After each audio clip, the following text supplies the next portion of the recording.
Om Swastiastu. Assalamualaikum warahmatullahi wabarakatuh. Selamat siang, Pak Jenderal. Selamat siang, Pak Selamat Subanda. selamat datang di kampus Undiknas. Terima kasih atas undangannya. Kampus yang sangat kita cintai. Luar biasa kampusnya. Bagus. Semoga Pak Jenderal juga senang dan mencintai Undiknas juga. Sangat mencintai, sangat senang jumpa dengan adik-adik mahasiswa tadi. Ya, awal-awalnya jujur saja ketika berhadapan dengan Jenderal TNI itu rasanya seperti serem gitu ya. Tapi saya melihat sosok lain dari Pak Jenderal. Jadi sahabat Undiknas, kita sangat senang dan juga bangga. Ada kehormatan tersendiri dari kehadiran tamu yang sangat istimewa, Pangdam 9 Udayana, Maijen ya Pak ya, Maijen TNI Muhammad Zamroni. Mudah-mudahan tidak salah sebut gitu ya.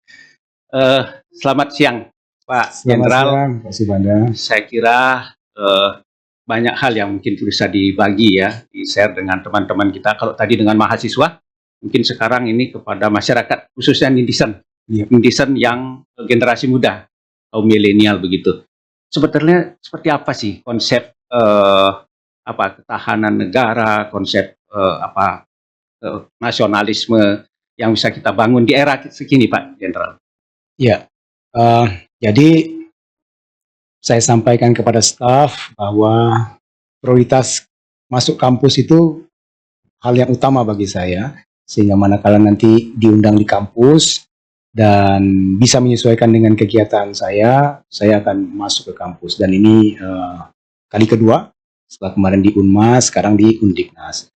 Dan tadi kita sudah sampaikan kepada adik-adik dan mereka sangat antusias, dan saat ini ke kalangan halayak banyak di wilayah. Mungkin ini sampai ke Bali atau sampai kemana nih Pak podcast ini?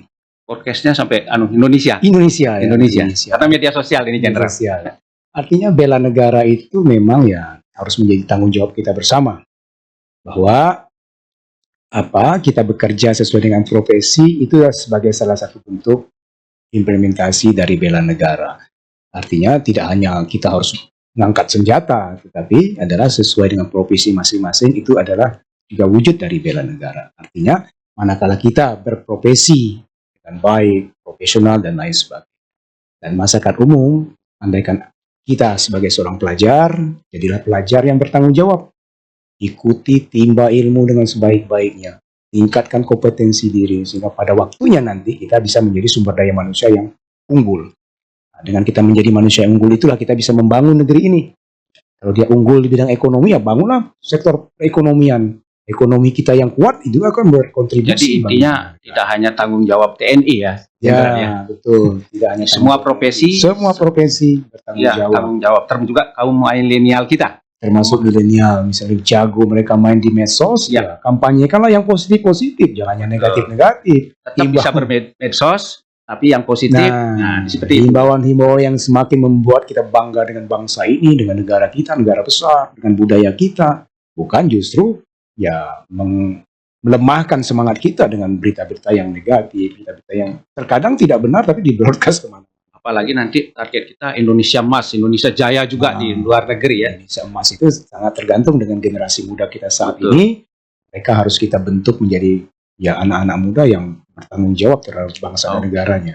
Peran TNI sendiri seperti apa terhadap generasi muda sekarang di era saat ini, Pak? Nah, ini salah satu bentuk tadi saya sampaikan bahwa kami menangkap peluang bahwa ya kita harus masuk ke kampus, mungkin dandim-dandim juga masuk ke SMA, memberikan pencerahan kepada anak-anak muda kita, sehingga mereka juga mendapat pencerahan, mendapat kesadaran, mendapat pelatihan jika perlu untuk mendisiplinkan diri, disiplin, tekun belajar dan lain sebagainya, sehingga tidak terjebak pada kegiatan-kegiatan yang sangat merugikan.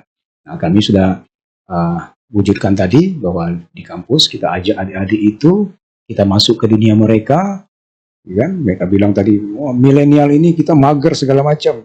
Apakah dengan itu kami maklum dengan itu? Kita tanya kepada mereka tadi kan. Dan mereka bilang ya tidak. Kita maju ini harus dengan bergerak, maju, semangat, nggak mungkin berhenti. Tadi Jenderal juga sudah menjawab bahwa kalau kalau mager terus segala macam itu malas-malasan gitu ya, tentu nggak bakalan jadi apa-apa gitu. Mereka kan tahu tadi jawabannya bahwa maju itu hanya bisa diraih dengan kita bersemangat, bergerak, kan nggak mungkin malas-malasan. Nah, begitu juga dengan khalayak kita yang lain, bahwa adik-adik siapapun yang mendengar ini, manakala kita masih bermalas-malasan, belum memanfaatkan waktu ini secara efisien, secara produktif, robalah, bergeraklah, tinggalkan itu semua, bangkitlah, bangun kompetensi diri untuk Indonesia yang lebih baik. Baik, ada sedikit ini, Pak Jenderal, perlu juga mungkin masyarakat tahu ya, khususnya netizen generasi muda, dulu kan peran Dwi fungsi ABRI itu kan luar biasa ya. Ada kaitannya dengan fungsi militer, ada juga kaitannya dengan fungsi sosial. Masyarakat ini sekarang itu masih dipakai atau relevansinya kayak apa kira-kira? Kalau kita lihat sekarang, ya memang kita sesuai dengan undang-undang fokus kita kepada bidang pertahanan. Akan tetapi dalam kenyataannya di lapangan, Pak Subana, kita melihat bahwa kementerian-kementerian, lembaga-lembaga itu banyak menggandeng TNI, meminta bantuan TNI. Pemda juga begitu. Nah, dengan Kementerian Pertanian, misalnya kan, kita membantu bekerja sama untuk ketahanan pangan. Dengan Pertamina, misalnya pengamanan jalur-jalur minyak mereka, dan BKKBN, misalnya kan KBKes, dan lain sebagainya. Nah, kami tidak menyebut apakah ini sebagai suatu bentuk bahwa sayang sekali kalau potensi TNI yang besar ini menjadi idle, gitu. Nah, pada saat kita belum digunakan untuk kepentingan pertahanan, ya, untuk membangun kemaslahatan bangsa ini, why not, gitu kan? Kenapa tidak? Gitu kan? Termasuk juga dengan kampus, misalnya kami juga siap, misalnya untuk mendidik adik-adik muda itu dalam pendisiplinan diri mereka, kegiatan-kegiatan bela negara, wawasan kebangsaan, kami juga siap untuk berkontribusi. Jadi apa potensi yang kami miliki ini memang sebaiknya dimanfaatkan oleh bangsa ini. Sayang sekali kalau tidak. Ya, dari hasil survei kemarin ketika Orde Baru digantikan oleh reformasi, itu ternyata juga dari survei mengatakan Dwi fungsi ABRI itu masih disenangi oleh masyarakat. Gitu. Banyak orang yang mencibir ya sebelumnya, tapi sekarang ternyata disenangi. Itu berarti benar juga, artinya kan konsep Dwi fungsi ABRI yang satu adalah untuk mengayomi dan hadir di tengah-tengah masyarakat, sampai dengan di desa itu juga luar biasa. Nah, sekarang konsep ini berarti masih relevan, ada hal konsep-konsep baru nggak yang ditawarkan? Mungkin ini agak sedikit sensitif kalau kita bilang Dwi fungsi ya Pak. Ya betul. Ya. Silakan saja apapun namanya, tapi kalau kita melihat sekarang bahwa TNI itu semakin dibutuhkan oleh masyarakat di berbagai bidang. Ya. Jadi bukan hanya dua loh. Betul. Di berbagai bidang yang lain banyak sekali gitu toh. Dan ya, silakan saja masyarakat nilai seperti apa. Yang jelas bahwa kami TNI sangat concern, sangat terlibat untuk turut memajukan aspek-aspek yang berkaitan dengan kesejahteraan ini, Pak. Karena memang antara prosperity dan security itu memang dua mata uang yang harus saling mensupport, kan? Kan tidak ada keamanan kalau kita tidak prosper, tidak sejahtera. Sebaiknya juga kalau kita sejahtera, kita tidak membangun pertahanan, ini juga berbahaya gitu kan.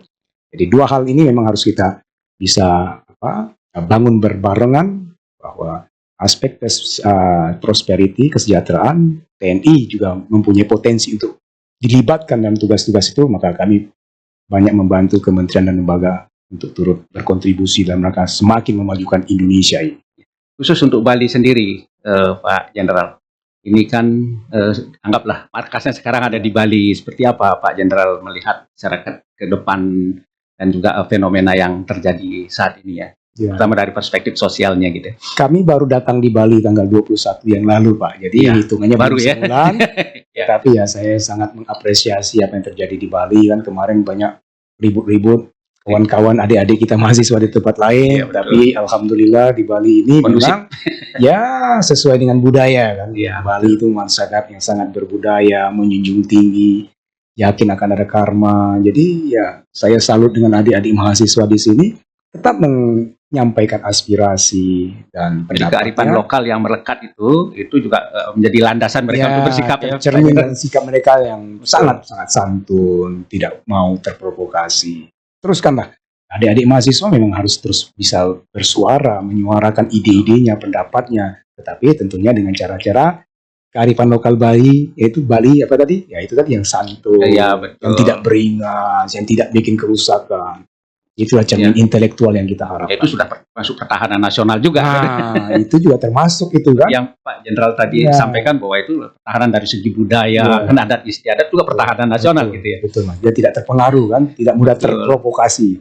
dia kembali kepada jati dirinya itu, yang boleh menyampaikan ide yang dengan cara-cara yang Ya. santun, terhormat. Untuk terpelajar. mahasiswa sendiri apa barangkali ada di closing statement sekaligus apa himbauan, mungkin harapan atau ajakan dari Pak Jenderal untuk kita bisa bersama-sama bersinergi, berkolaborasi dengan dunia akademik itu untuk menjaga negara ini dan martabat negara seperti yang Pak Jenderal sampaikan untuk ke depan kayak Sebagaimana kenapa? kita sampaikan tadi bahwa Indonesia emas itu tergantung dari adik-adik kita, mahasiswa-mahasiswa kita saat ini.